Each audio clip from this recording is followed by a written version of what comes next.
Pag hindi nyo yan solusyonan, magkita tayo sa korte ha. Tandaan nyo yan. Ayan guys, wala kaming tubig ngayon dito.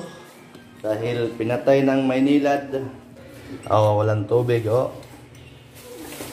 Maliligo kami ngayon dito ng walang tubig-tubig. Tingnan nyo, ubos na yung stock namin. So ayan, sinumpong na naman yung Maynilad. Hindi ko alam kung ano nangyari sa mga utok nila. Wala na kaming tulo dito, baka sila naman yung nagkatulo.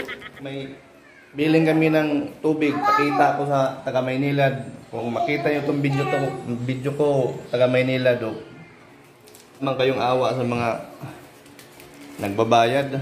Tapos bigla nyong pinapatay yung tubig. Ano akala nyo sa amin, mga kandingon? Ay sus, samok-samok ng gabi.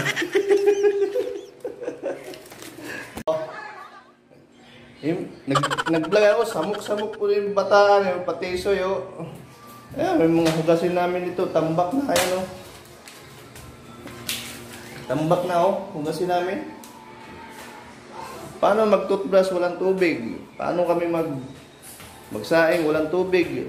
Alam nga naman, may mineral water yung iligo namin, yung ihugas namin sa puwit kung tatae kami. Ano kami, mayaman?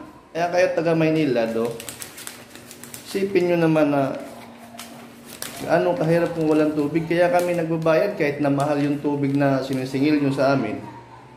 Tapos, ganito yung gagawin nyo. Ayan yung bill namin, ayan Ayan yung bill namin yung tubig, ayan Maynilad. Ano bang nangyayari dyan sa mga tubo nyo, sa mga tubig nyo na yan? Bakit pinapatay nyo? Tinitipid nyo yung mga tao. Samantala nagbabayad ng sakto.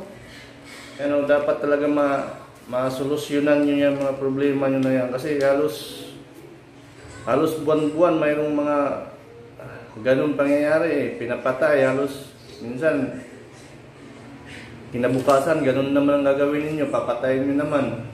Dapat masolusyonan nyo yan na para hindi kami mahirapan dito. Paano kung yung CR na CR ka na tapos wala kang stock na tubig, anong gagamitin mo?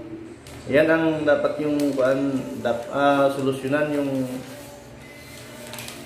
na hindi nyo na mapatayin yung tubig na yan kasi para may magamit kami araw-araw. Oras-oras may magamit kami kung gagamit kami ng tubig. Wala man siguro diferensya yung mga tubo ninyo. Bakit kailangan nyo patayin?